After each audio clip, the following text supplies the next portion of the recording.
Тут-бай. Свежевыжатые новости. Без консервантов, без красителей, без стабилизаторов.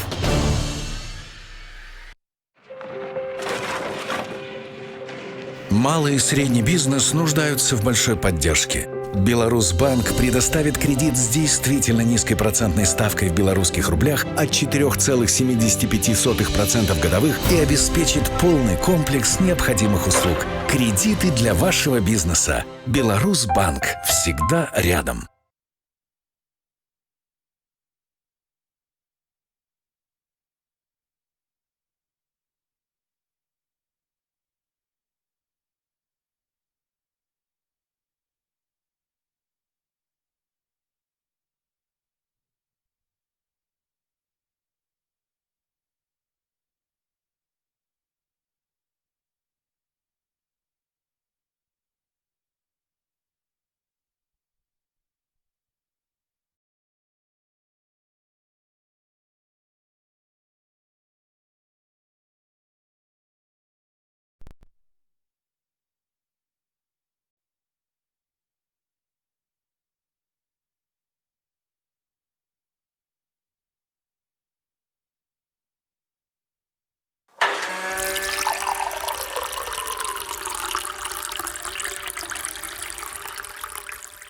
Тут-бай. Свежевыжатые новости. Без консервантов, без красителей, без стабилизаторов.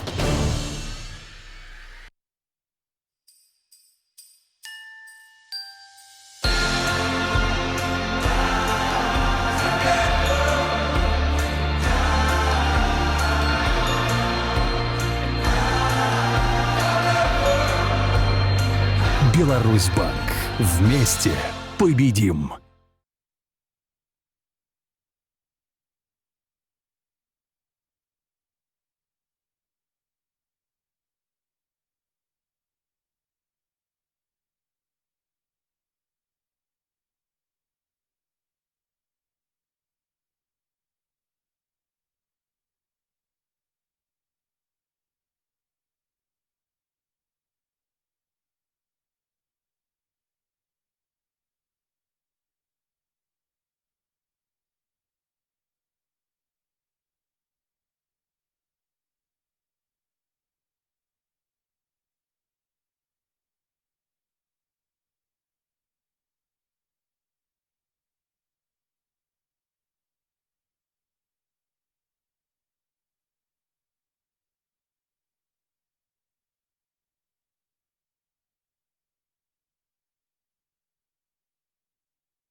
Тут-бай. Свежевыжатые новости. Без консервантов, без красителей, без стабилизаторов.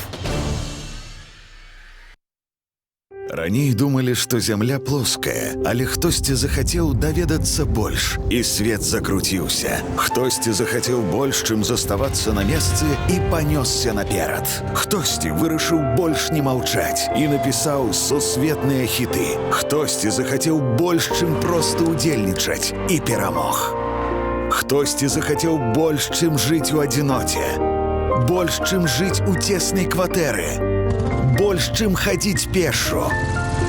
Захацеў больш, чым проста працаваць у офісе і паверыў у сваю ідэю. Таму робім усё, каб вы дасягалі большага. Беларусьбанк. Зялёнае святло для лепшага жыцця.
панелистов занять места в президиуме, а вас занять места в зале.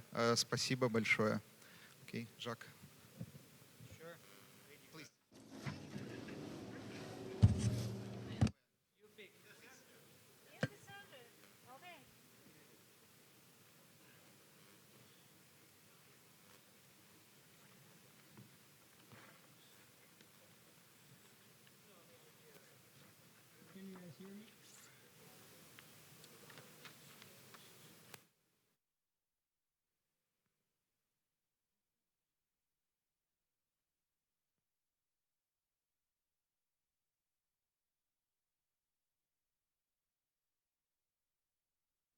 My name is Jacques. Я являюсь главой миссии МВФ в Беларуси и очень рад выступить модератором этой панели. У нас госпожа Юдаева с нами, первый заместитель председателя правления Банка России, Дмитрий Калечец, заместитель председателя правления Национального банка Беларуси и An advisor to the president. Now, let me tell you that this panel is going to be different. No one's going to stand up and give a speech. It's going to be a conversation, and hopefully, I have no doubt, a very good and informative one. So, let me start with a question for Ms. Yudaev and Mr. Rajko. Your country's introduced inflation targeting more than a few years back. You've had experience running inflation targeting for all these years. Belarus is now transitioning towards inflation targeting. What are the one or two key pieces of advice, key lessons that you would pass on to Belarus from your experience as they transition to inflation targeting? Thank you, Jacques. Спасибо, Жак. Хотел бы поблагодарить всех организаторов, что они пригласили меня на эту очень интересную конференцию. Я первый раз в Минске, но я думаю, что это не последний. I'm sure that this is not the last time. However, I will be making my intervention in English, if you don't mind. Итак, Жак, спасибо большое за вопрос. И тогда у нас 20 лет опыта таргетирования инфляции. Однако, позвольте мне начать с комментариев нашей истории. Когда Inflation targeting in Poland, then we asked the IMF a piece of advice, what to do if it's possible or not to implement inflation targeting. And the people from the IMF, I think, for instance, the Rezep mission chief, were very skeptical. And they told a lot of arguments. We don't change, huh? Yeah. A lot of arguments that maybe it's too premature to introduce inflation targeting in Poland. They thought, first, if you have a 14-16% of inflation, it's difficult to define the proper level of target, which may be credible during 2-3 years. The second one, that our transmission mechanism is very weak in Poland in this time. Then the third, that still our money market, interbank money market, is underdeveloped. The next was the problem that we have any kind of the proper measure of inflation expectations and any system how to control inflation expectations. And last but not least, that we did not have in this time a good model which may produce a good forecast 2 years ahead of the inflation and GDP. And frankly speaking, this was a perfect description of our situation. Really, it was a big risk of the reputation of the central bank. And we, 2 or 3 times, did not hit a target, but at least we defined a midterm target to reduce the inflation in Poland to below 4% in 5 years. And we did this. So what these are the main factor which was decisive, because all those elements were very important. The fund was right in the assessment. But on the other hand, they are mainly technical. It's possible to step by step to realize this. But what is the key factors? The key factor, in my opinion, was the independence of the Polish central bank. In 1997 was introduced new constitution of Republic of Poland, and one clause was about the central bank, which anchored the total independence of the central bank and the body which was responsible for monetary policy, I think about Monetary Policy Council. This was decisive step, in my opinion, to introduce inflation targeting in Poland. Then we implemented a special so-called NBP bill, the National Bank of Poland bill, which formulated what does it mean independence.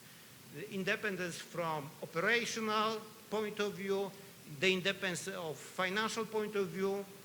In this time was decided that the foreign reserve, they are, the owner of foreign reserve is the central bank, not the state. The central bank is owner of foreign reserves. And of course, was defined in the constitution, in this bill, that the price stability is the main target. And in my opinion, this was the cornerstone of the Polish solution of the implementation of the inflation target.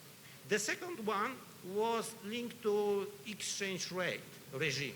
As you know, in early 90s was a hyperinflation in Poland. It was no other choice than to have the nominal anchor, and of course it was introduced a fixed exchange regime. But of course, from the point of view of the international competitiveness, it was not possible to keep for a longer than 1 year or 2 years this regime, and we introduced the crawling peg with the band, and this band was wider, at least was wide for 10%, and then we decided maybe it's a good time to abandon this regime and to declare free float. And it was possible because in meantime, we increased the foreign reserves from 5 billion US dollars to 25 billion US dollars. So it was not a risk of rapid fluctuations of the Polish zloty against US dollar and other currencies. And then it was possible to target, definitely to target inflation, not the exchange rate, which was a problem. And in meantime, of course, was very important the liberalization of the capital account. Because, of course, in the first years of our transformation, we introduced very restrictive capital controls, and step by step was abandoned. The last step was made when we were a member of the European Union. So, in my opinion, those two factors were decisive. Maybe it was our input to the Belarusian case. Let me say that's, can you guys hear me? Can you guys hear us very well? That's, yes? Good. We've been stressing these issues very much in our dialogue here in Belarus. The independence of the central bank being one, and we also share this view that it's a very important prerequisite. So, may I turn it to Ms. Yuraeva? Do you agree with those factors, and are there others or other key lessons that you'd pass on? Спасибо большое за вопрос. Я буду говорить по-русски. Speaking Russian, if I may. Well, first of all, I agree with what has been mentioned. I even have some records here.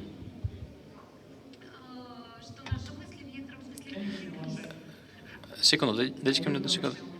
Мне нужно понимать, что вы говорите. Сейчас я пойму, что у нас работает. Не работает разве?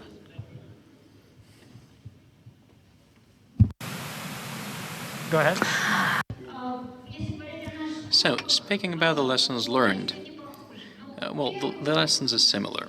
But the first thing is that we introduced inflation targeting not that long ago as Poland, some 5 years ago. Well, 5 years to the date, actually. In about 1 month, well, it's going to be 5 years to the date. Anyhow, the first thing that I would like to mention is that inflation targeting indeed works. It works. It helps curb inflation and lower inflation. It also manages the inflation expectations. It also helps change the attitude of the companies and the households to the financial system. It leads to lower interest rates and to longer maturities of the loans and other resources. So it basically creates the enabling environment. And of course, the flexible exchange rate and the floating rate is important because it helps the economy to adapt quickly to the shocks. Well, it depends on the shock, of course. I cannot say that it's done in a painless way, but well, a shock is a shock by definition. I mean, you cannot adapt painlessly, but still being able to adapt at all is important to go forward. At the same time, you need to understand that you're never ready 100% for inflation targeting. So this is the thought that I would like to once again concur with. It always seems that we're not ready enough, that we're not yet prepared, that something could be done better, there can be a better moment, and maybe the inflation rate is too high and the expectations are not manageable, and etc., and we cannot do the forecasts in the right way. So I fully agree with all of those issues that were mentioned, and that those issues are actually not exactly crucial. The best model, the model that fits the country, will be devised and designed on the fly. So once you start doing that, you always have some flexibility. Once you do the inflation targeting, you would have some flexibility while you do that, because you won't be able to swim unless you go into the water. So once you've covered all the basics, you actually might start doing it and start adjusting the policy accordingly. We did it back in 2014 when the oil prices seriously dropped right after the sanctions during extreme volatility. No one believed that 4% inflation back then could be realistic. No one believed that this would ever be possible. Now this is all over and done with, and now we honestly believe that the low level of inflation is quite real, and the floating exchange rate has benefits. At the same time, communications, Greenspan, Walker probably could afford not having communication policy. It's impossible these days, at least for us, for our countries. So we need to develop communication policy, and we have to learn how to do it properly. From our experience, I could tell you whatever the books on inflation targeting tell you is not enough. All those recommendations are about establishing communications with market professionals. That's the easiest thing, to establish communication with market professionals. They know what you're doing.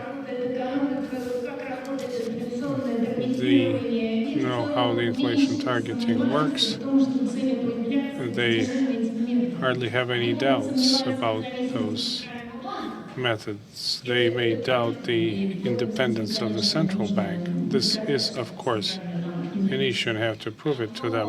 But at the same time, they understand pretty well what should happen in the economy if this or that happens. So it's not difficult to communicate with them. It's much tougher to communicate and to work and to explain to the expert community. We have different expert communities, and of course you need to work with the general public. That's why we opened the financial literacy website That's where we publish data and information for general public. Naturally, we check on those materials all the time. We filter them to make sure they are simple enough for general public. And we want to make sure those materials are well understood. And this requires attention. So basically, those are the main lessons. То есть, возвращаясь к той концепции, inflation targeting is not just this fixed concept that once you get there, you're there, and then you're done. We live in a very changing world, a lot of volatility. In your case, as you said, it was a little bit of a baptism of fire. 2014, 2015, that's the best way to put it, right? And now, you have to operate inflation targeting in a context where you can have big shocks, big changes in the exchange rate, potentially deviations from the target temporarily because of the exchange rate. So how do you cope with these challenges? And I guess my question is this, to you too. There's this concept of flexible inflation targeting. How important is flexible inflation targeting? Well, thank you for this question. Look, I believe that inflation targeting has its value because it gives you a very good communication tool to talk to the society. Your goal is quite simple, inflation. You communicate with them and you want to get this message across that you have this goal in your mind, and this helps synchronize the inflation expectations with your activities. Whenever you have a multitude of goals, a multitude of targets, and you're trying to communicate so many of them at a time, this it becomes a bit more confusing. Therefore, during the first stages of inflation targeting, the focus on inflation helps obtain better results because of its simplicity. Second thing, this is about financial stability. Central banks, especially after the 2008 crisis, have been responsible not only for price stability, but for financial stability as well. And they use tools that regulate the financial stability. We also employ such tools. There are two types of financial stability risks that the central banks have to deal with. The situations whereby risks are already valid, so you need to mitigate those risks, and also situations where risks are building and you need to prevent a breakthrough. Volatility risks, and here we have mitigation tools like something we use on the currency market. The volatility on the currency market used to be very high, and we could use different tools to mitigate risks. We had repos, hard currency repos in early 2015. We used them to stabilize the situation with regard to hard currency liquidity during the heavy debt repayment periods. There's both hard currency swaps. We needed both ways to maintain the ruble rate, and also we needed to prevent serious risks in case of currency liquidity bouncing.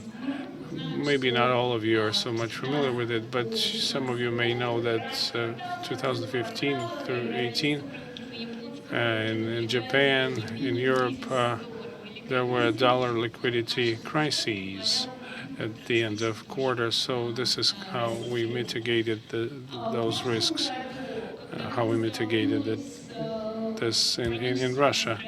Last year there was panic because we were buying currency for Ministry of Finance, so we halted those transactions. We changed the timetable and we moved those transactions up to later periods. We also could use such tools to mitigate the situation, but those are temporary tools we could use to stop panic, to avoid uncontrolled situations, but then the situation will get back to normal, and these tools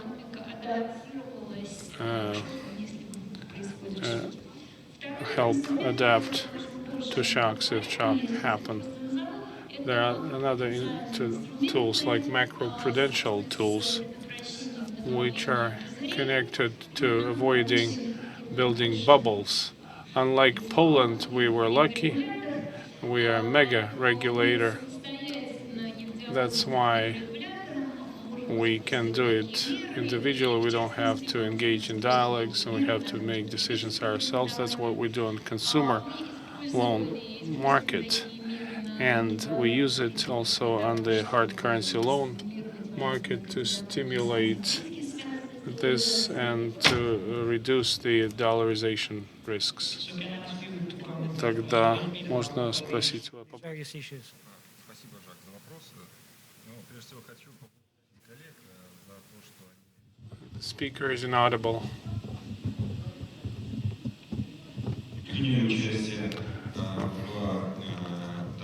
Well, I would like to start by thanking my colleagues for participating in the inflation targeting experience in Poland and in Russia and in IMF is quite indicative, and it's very useful as far as our approach is concerned to monetary policy. Now, external shocks. For Belarus, this is quite important. We have an open type economy. Therefore, external shocks have historically been quite serious for Belarus and for inflation in Belarus. Previously, the elasticity and the devaluation against was around 1, 0.6, 0.8 sometimes. We believe that as long as inflation stabilizes, as long as the monetary authorities target the low inflation more and more, as we improve the communication with the general public, as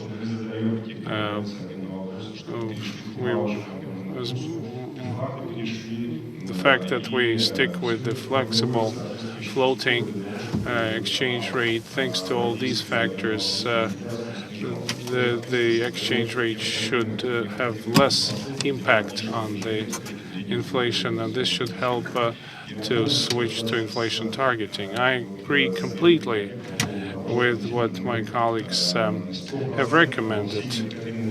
All those conditions, all those terms that are recommended by the theory have been analyzed.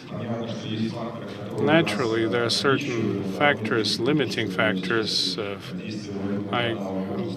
hard currency channel is less and less effective, but it's an important challenge for us. I mean, the high dollarization of assets and liabilities banks and companies. This, of course, seriously influences the interest rate channels and our ability to affect inflation through monetary tools. Building more trust for the Belarusian ruble, for savings in national currency. This all is based on whether we truly reach the goals we announce, reducing the inflation and maintaining the macro balance. Those are the things that are quite pertinent for the national currency debt market.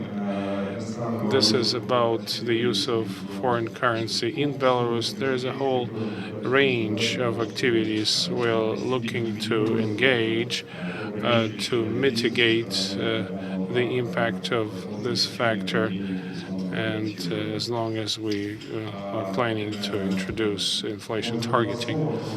Maybe a couple more things regarding what Jacques said about flexible inflation targeting. Naturally, the discussion about the mandate and the clear focus on one target continue.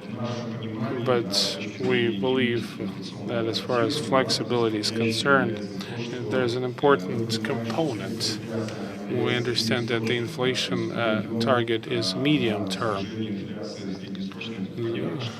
Of course, that short term, there could be some deviation from the target from whatever the central bank has announced. This is an important component for Belarus because the macroeconomic forecast system in Belarus and clear focus on annual figures, indicators like GDP, all of this have built certain limitations for efficient operations of economic policy.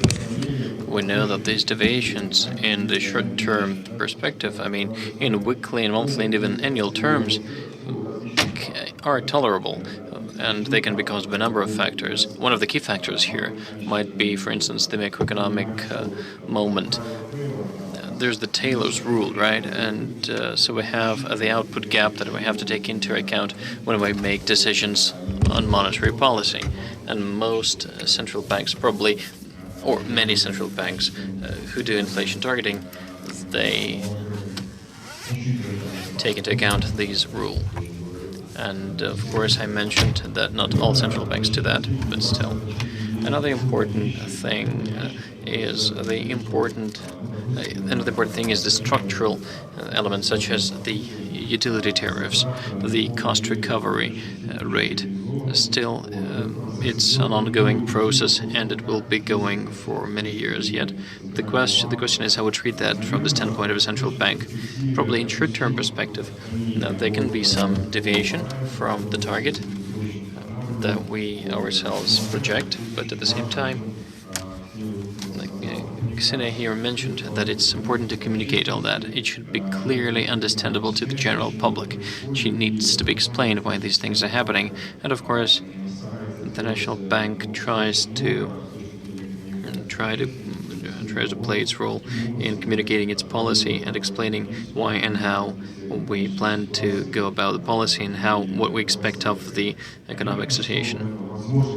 Of course, we will be having more and more opportunities to do that once we introduce the corresponding changes to the legislation.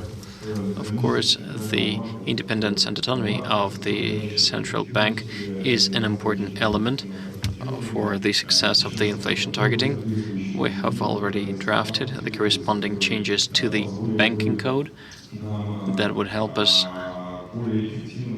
to be more efficient in terms of considering and introducing inflation targeting in Belarus. Я сейчас передам вам слово.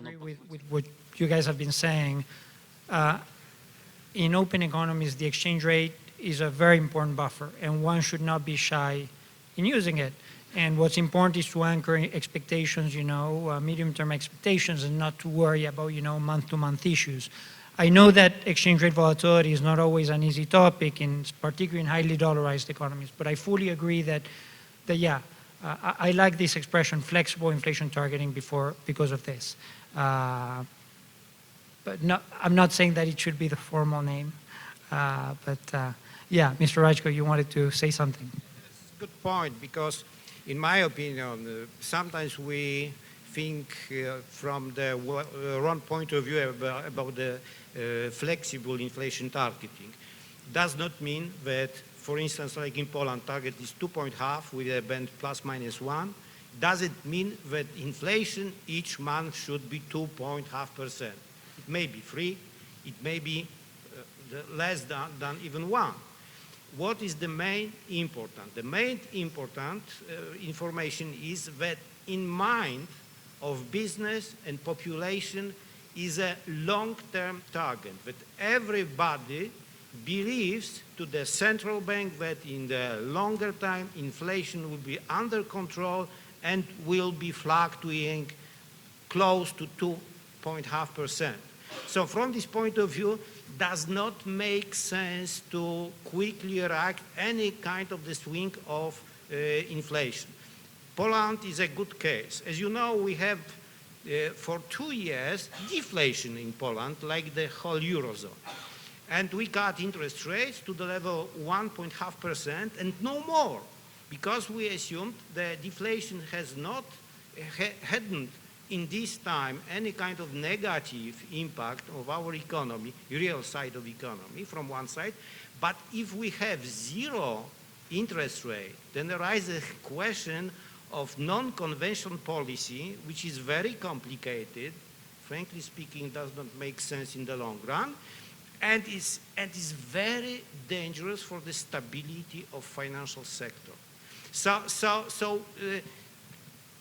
Frankly speaking, we need to believe to the independent central bank. Those specialists knowing what to do, how to do, and how quickly react. It's full.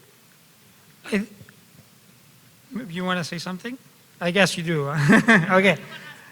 Yes. So, because I want to come back to something that you both mentioned, which is financial stability. You know, in the old days, we thought of central banks as they set monetary policy, they care about price stability, but as you said, since the global financial crisis, it's a new game in town.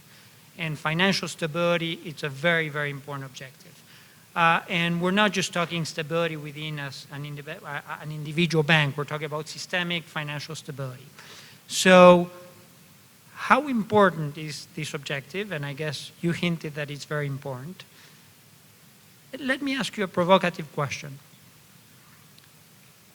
If the objective of price stability and financial stability are in contradiction, if there's a trade-off, how should central banks operate? Because sometimes the financial cycle and the price cycle is well aligned, sometimes they're not. Хорошо, я все-таки вернусь сначала к... To the inflation targeting.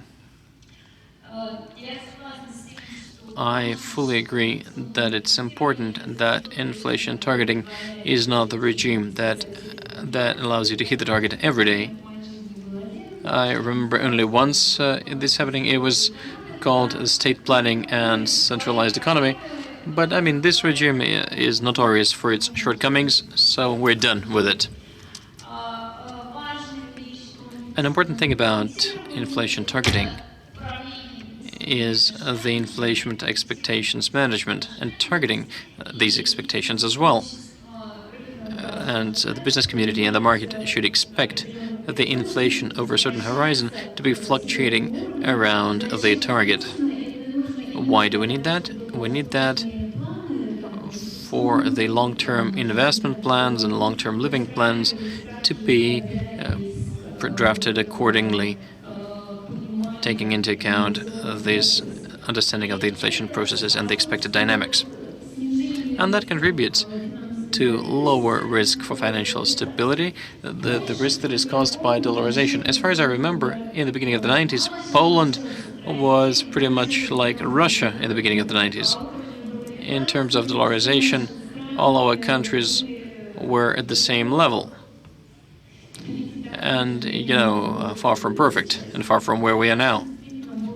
The level of dollarization was just extreme. And it also went down. In Poland, it actually went down faster than among all of us. Well, in Russia, it's also lower than 20 years ago. One of the reasons why this happened is the greater feeling of price stability across the general public and of the financial stability at large. Now, the approach to financial stability and price stability that you asked about. In fact, we are treating these issues quite separately. We understand that there might be some interrelation, especially the financial stability affecting price stability, but we still treat those topics separately, and we have different approaches to these stabilities. So we treat those as independent targets. In our case, well, however, I have to make a small caveat.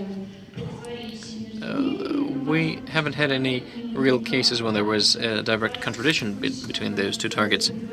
Because the classic case when the contradictions happen is when the countries conduct unconventional the monetary policy,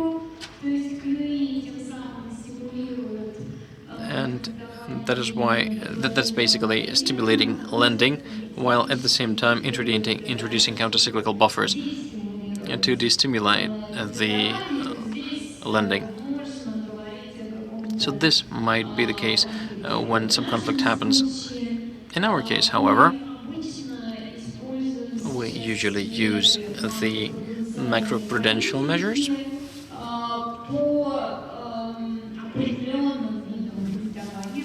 for specific types of lending. We have, for our country, a lot of vulnerability and exposure comes from growth of consumer lending.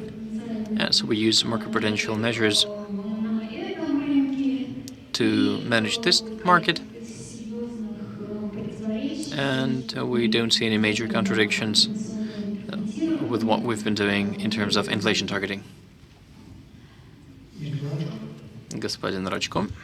I don't see any difference between the macroeconomic stability from one side and the good monetary policy. This is two sides on the same coin, frankly speaking. So it's not possible to have an effective monetary policy when you have completely destabilized financial sector.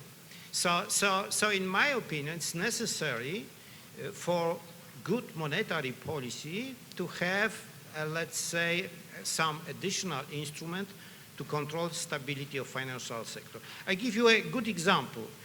We mentioned about the dollarization. So there are two sides of dollarization. One, that we have deposit, which are mainly in US dollars. It was in Poland, in Russia, and in Belarus as well. But in Poland, from 2005, we have different situation. We have a lot of the mortgages denominated in Swiss francs.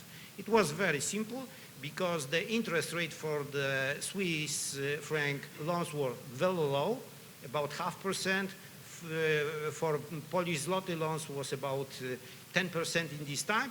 So the Polish exchange rate was very stable. So everybody would like to have mortgages in foreign currency. And then, of course, when the Polish Monetary Council decided, because it was a search of the mortgages, to increase interest rate, Polish zloty interest rates was completely counterproductive because more people would like to go and to obtain the mortgages in Swiss franc.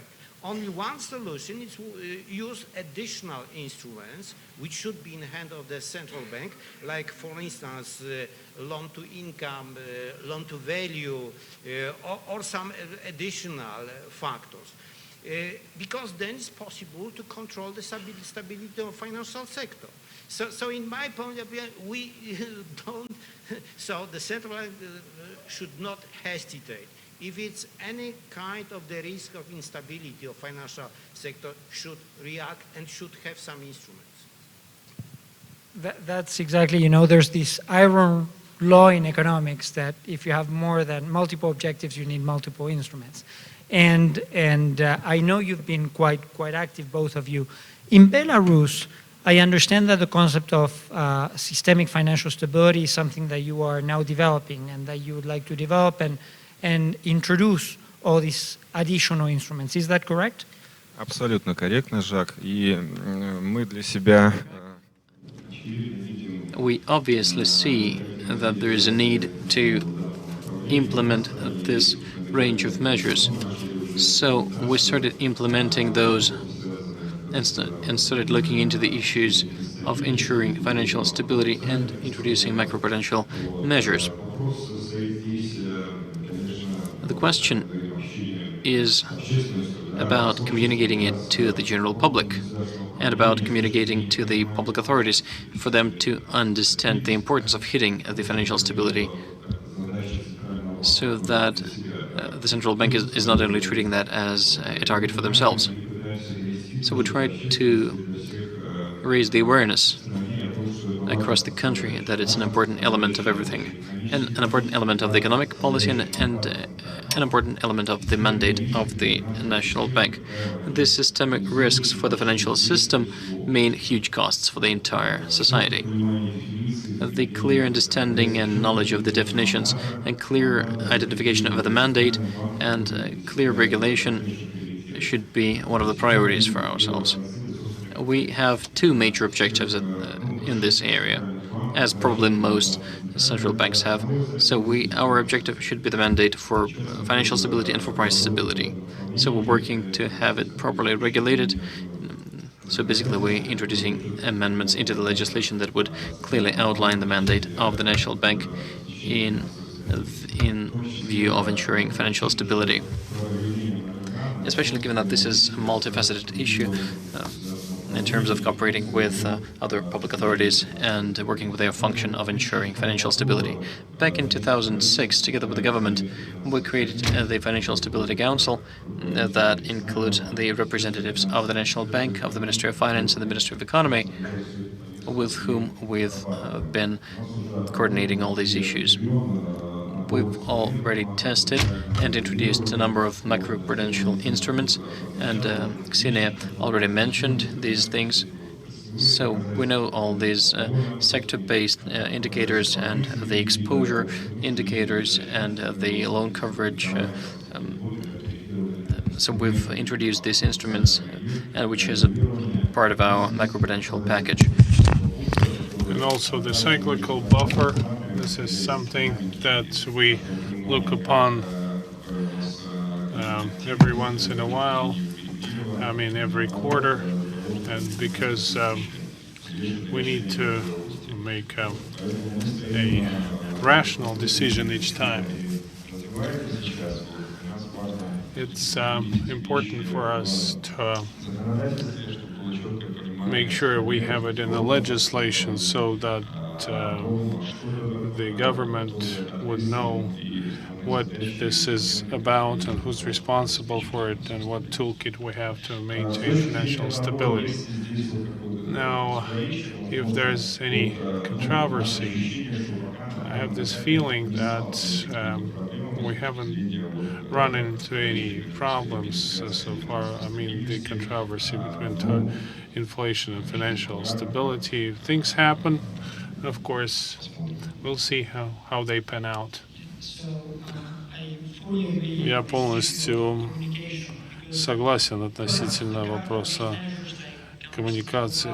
Конечно, циклические буферы, и здесь уже нету такое распределение богатств, но если взять мой опыт в другой стране, распределение, вот что волновало. Поэтому если Центробанк будет это вводить, то нужно, конечно, Very well. So, okay, we covered the issue of inflation targeting. We covered the issue of financial stability, and financial stability being this new mandate in a sense for central banks. Let me ask one final question and see if there's any volunteer.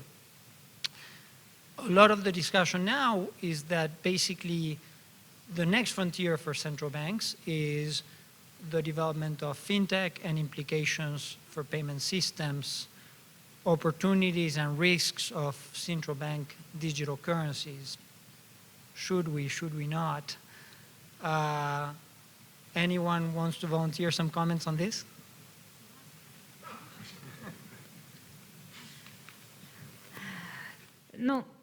Well, I think this is truly a challenge, and we have to think about the nature of money, how money works.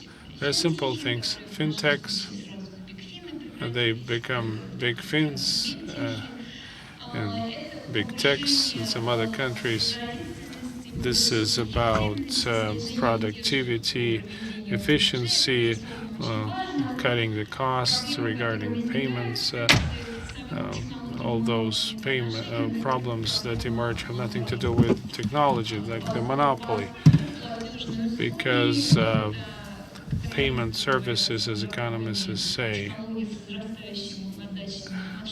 this is the scale of effect-based economy and network-based.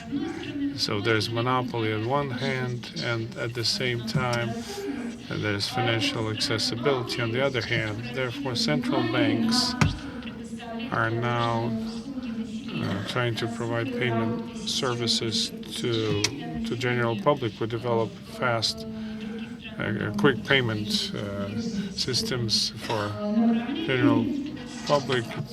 Other countries doing similar things. This is a new trend, and this is not just for business, like basic services that should be available, and this improves the efficiency for central banks. But whatever relates to cryptocurrency, this would take some additional thinking. Is this more efficiency, or is this just a way around regulation, which is AML, AML and FT, the regulation, anti-money laundering and terrorism financing. Is this about better efficiency, or is this looking for loopholes? It's important that technologies be used for better efficiency rather than looking for loopholes in the regulation system. And secondly, digital currencies of central banks, if any. This is, of course, quite controversial. This is being discussed all the time because of the accessibility of payment services, but there are other ways to do it, like the quick pay systems. For example, if we create a digital currency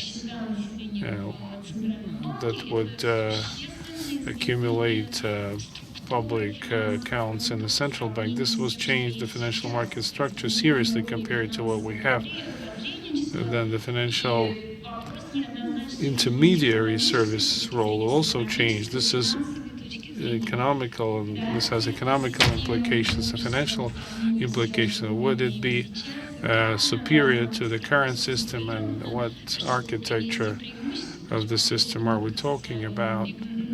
And this is not just the technological side of it, but also economic and financial part of it. Пожалуйста, господин Рачко. I totally agree. So when talking about fintechs from the point of view of the effectiveness of payment systems, okay. I spent over 10 years in the commercial banking sector, and for me, the banking business is analysis of the credit risk. So when we are thinking that this is a simple solution, when we introduce any very sophisticated automatic system of assessment of the credit risk, I am very, very cautious. Please take into account the American example. Жак, на самом действительно это такой. This is truly quite a challenge for the current development of all financial institutions and regulators. The benefits given by financial technologies are quite evident, and naturally it's hard to vote against it. This is just the reality of the technological process. The other thing is risks. Risks mentioned by my colleagues, which is AML and FT and cybersecurity, and striking a balance here seems quite a challenge, and all the regulators would have to look for ways to solve it. You need to develop technologies, and you need to avoid generating excessive risks for the entire financial system and economy as a whole. This is a pure art, in a way, of finding the proper road for regulators to follow. I agree with my colleagues. Whatever is offered by fintechs, this is about the speed of transactions, but many of those things can be done by improving the efficiency of payment system, like instant payments, ID system, and this is the trans-border payments. That's the issue. It's not just intra-country, but international. That's where we have a challenge, because it's a global world, and we will see more and more. I'm pretty sure some of the quick pay systems of several countries will unify, like we are cooperating with Russia and other Eastern European Economic Union, Eurasian Economic Union. We're doing this, and this is how we reach those goals, because we thought about it back then when we were thinking about expediting the speed of payment. But this is a much broader picture. It's not just about the payment system. Ksenia was right to say this. The banking sector is changing. There are new intermediaries emerging. And this is about regulating the activities, like in Belarus, since we expect this, we are working on the law on payment services, because we expect not just banks but other entities to work on this market. Therefore, this will change the whole landscape and structure of financial market. And I expect more changes in the transformation of financial markets. New ecosystems will emerge. There are other central banks that are working on it in other countries as well.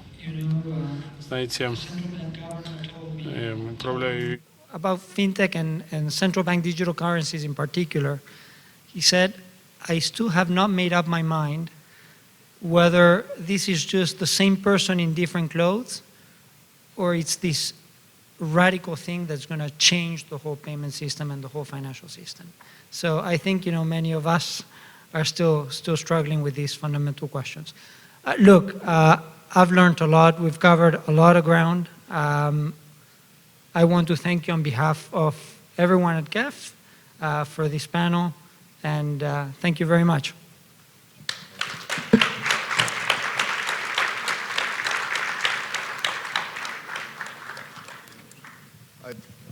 Большое спасибо.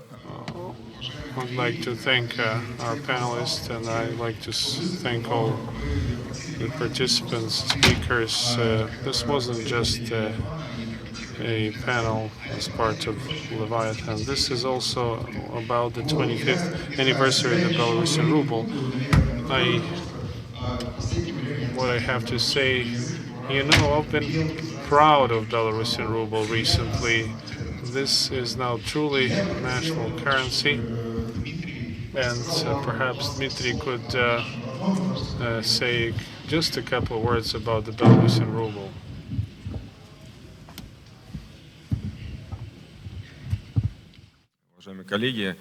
Colleagues, true, this is a signature event, and this is the first meaningful anniversary of the Belarusian currency. The Belarusian ruble seems to be a short history, 25 years, but it's been a long road, and much events transpired in the monetary sphere, good events and bad events. And the achievements are achievements, specifically recent achievements, and macroeconomic stability and actual and low inflation rates. And also we have coins now. This is an important phase in our statehood. During these years, a generation has emerged, a new generation that have always used only Belarusian rubles. And the Belarusian ruble has become an entrenched attribute, a part of the history of independent Belarus. This is a symbol of this country now. We understand that further development and stability of Belarusian ruble and the trust is a very important groundwork that stable development of this country sits on. No buildings can exist without foundation, and the stable national currency is the groundwork that's necessary to ensure economic growth. At the same time, we understand that trust for national currency takes not just monetary policy, central bank effort. This is an overall economic goal that needs the participation of all other elements and components in the entire society. We also understand this. Much has been said about communication and open dialogue, exchange of opinion between all the experts, amongst all the experts, among regulators, with the general public. Therefore, I have to truly thank the CAF, Кастричницкий Экономичный Forum, which is also now a symbol, a platform of discussion that engenders new economic thought in Belarus. It's hard to imagine these debates in Belarus about economic development without CAF. We understand how important it is for the whole society, and we are ready to communicate openly with all stakeholders. I'd like to wish all of us a very good celebration of macro stability, building trust, and we will have to do much more because there's still a long road ahead of us, because we want this important element of independence Belarus to become stronger. Thank you very much, and let's have a party. Thank you. Thank you very much for calling CAF a symbol. I hope this will be a good one. Just before we close, I'd like to ask Belarus Bank to congratulate Belarusian ruble. Good evening, distinguished ladies and gentlemen. I'm very happy to welcome all the participants on behalf of Belarus Bank. As you see, we are Belarus Bank, and there's the name of the countries in our name. Of course, this means a lot of responsibility in terms of strategic tasks we are faced with. We celebrate 25th anniversary of Belarusian ruble. The monetary policy pursued by our national bank and by our government has helped us, Belarusian ruble, to stabilize and for the entire economy to stabilize. As Dmitry said, the trust for Belarusian ruble has been growing. As the biggest bank in Belarus, we can see it all the time. Almost half of our population has accounts in Belarus, have accounts in Belarus Bank. Every third working person takes loans, residential loans or consumer loans. People in Belarus trust Belarusian ruble, respect Belarusian ruble, and shares the policy pursued by our government. Since this day is almost over, and I think you have enjoyed a lot of discussions and information. So once again, my congratulations upon this holiday, and I hope our Belarusian ruble remain a stable currency for a long time, and have a good party. Thank you. Спасибо, Светлана. Thank you, Svetlana.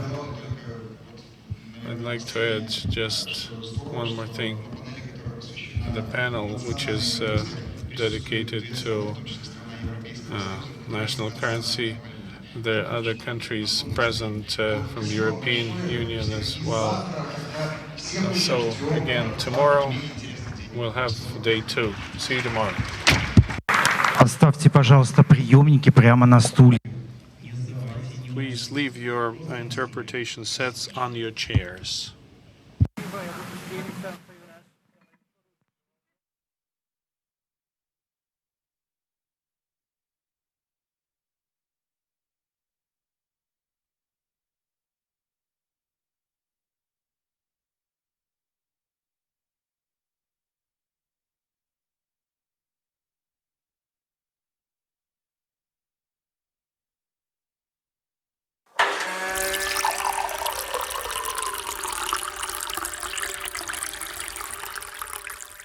Тутбай. Свежевыжатые новости.